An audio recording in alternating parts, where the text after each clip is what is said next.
Yep.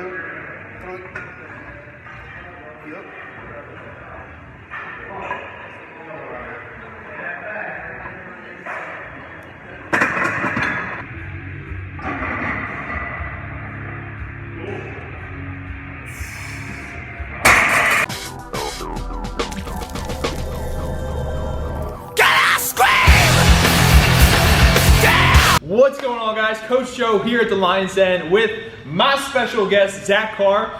If you have watched my channel before, this man, who is a man-child, man-beast, centaur from another planet, has been in other videos. He is a world record holder in the squat, and he is only 20 years old. So we are going to do a video today where he's going to teach me how to bench. So Mark Bell, if you watch this video, which will probably never happen either, give it a like.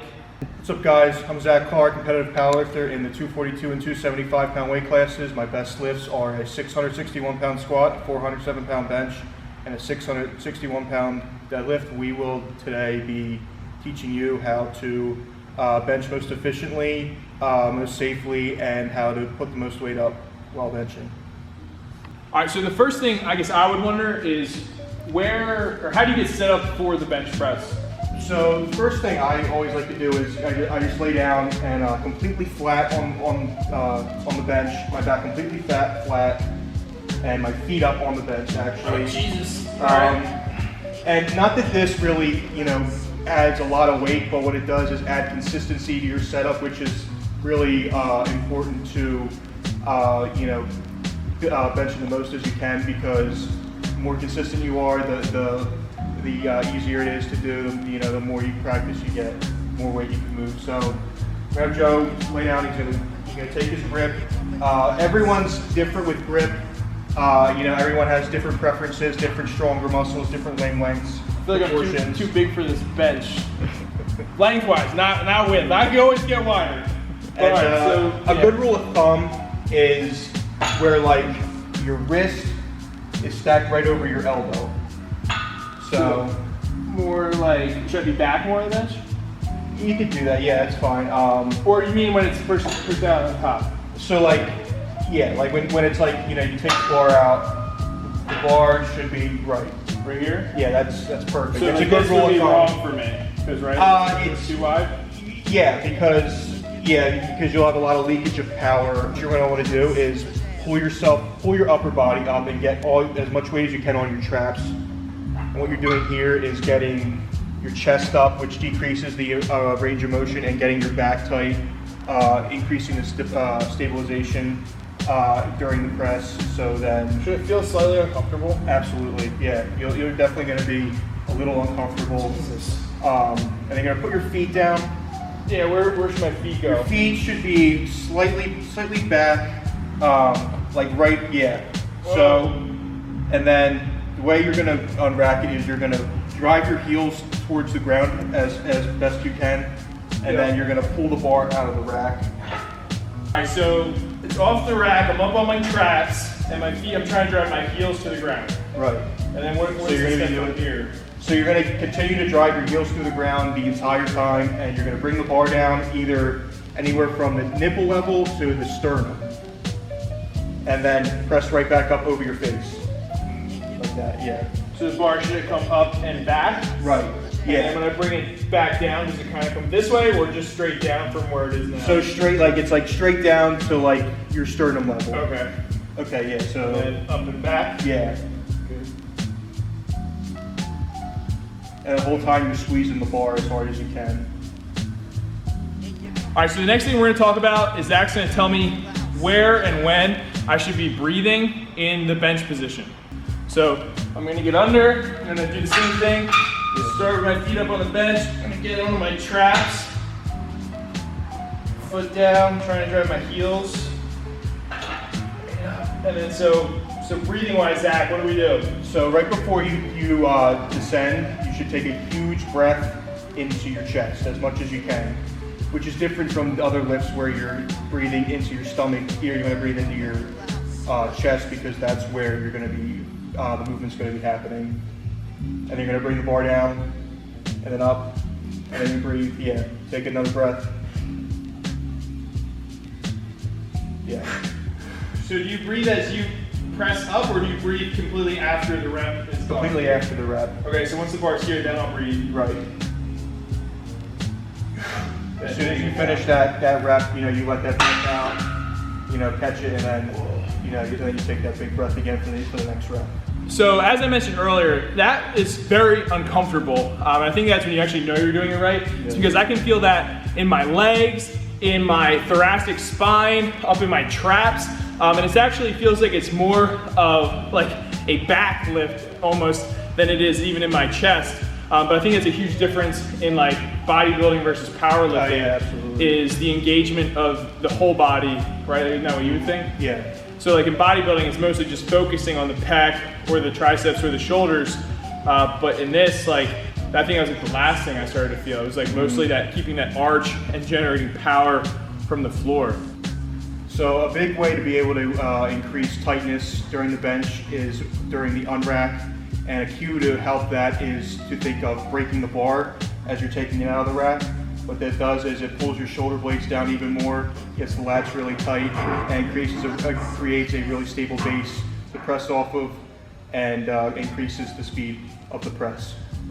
So with Joe, so lay back down, do a setup. So should my feet go up every time or no? Whatever your personal preference is. If that was too uncomfortable for you to do, that's fine. If you can still I'm about getting comfortable with the uncomfortable, bitches. Puts his feet down all the way down his traps, and as he's going to unrack the bar, he's going to think of breaking it.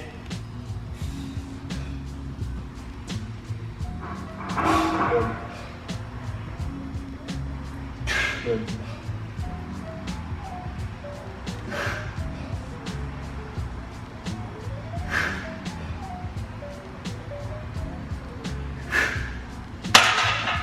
Yeah, you definitely feel that in your back way more than you do in your chest. Now for powerlifting, how long is the hold on the chest? Like when you powerlift, you don't just touch and go, right? Right, yeah, it's a pause on the chest, and then the judge gives you a press command. Okay. Every federation, every judge is different, but the rule of thumb is the bar needs to be motionless before the judge gives the press command. Stop. Right. And then the whole time that you're holding that breath, like you never want to breathe. Right, yeah, you don't want to take that, you don't want to lose that breath, because then that's when that's where you can, get injured. That's when you die. It's when you lose tightness, and, you lose efficiency. All right, so my question is there a benefit or a difference with a flat back versus an arched back? And like, what do you do when you bench? So I definitely do bench with an arch. I think an arch is actually safer than a flat back, because you're coiling your body up with more tightness, and you're protecting your shoulders and everything else. Like anything, in moderation. There is such thing as too much of an arch, but if you're doing enough, that's just helping you create the most stability while being safe. Then there's no problem with arching. So how do I increase my bench?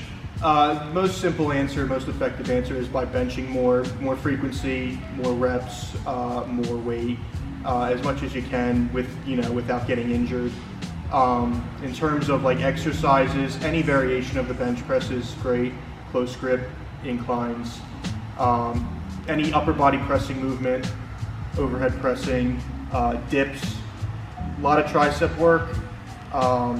Back work too, as you said too. You felt it on my back. Oh my gosh. You felt it a lot in your back. That's where all your stability comes from. When you're benching. So being able to build a big strong back is vital in increasing your bench. Cool. My next question would be, what are the most common issues that you have seen in terms of benching, like where people are losing energy, and just kind of like what that would look like, so that I can learn how to correct that? So the number one thing I would say is people benching with a flat back, not getting their shoulder blades back in together, getting the back tight. Another one would be bringing the bar too high on the chest. What that does is causes a leakage of power and puts you at risk for injury, because it brings the elbows out too far, which puts the shoulders in a compromised position, which leads me to the next point of the elbows being too far. It's kind of like a push-up. Like when I coach push-ups, I always coach elbows in Yeah. rather than elbows out, just Right. because of the shoulder. That's so, like, I see a lot of shoulder problems in athletes that I deal with, so it would be the same for the bench. Exactly, yeah. So first issue is people benching with the flat back, which Joe's going to show you. He's just going to, you know, do it loosely and, you know, let the shoulders come forward. And you can see it, you know, you can see that happening as he's pressing. His shoulders are protracting forward and putting himself in a bad position. So the next one is bringing the bar too high on the chest, as you'll see Joe do. And what you'll see there is his elbows flare out way too much, which is putting himself in another compromised position, putting himself at risk for injury in the shoulders and pecs, and not allowing him to move the most weight. Another huge problem that people have is not breathing properly during the bench press, where they don't take the right breaths, they don't take breaths at all, don't put any consideration into it, and you know, it's another problem that leads to a bad bench press.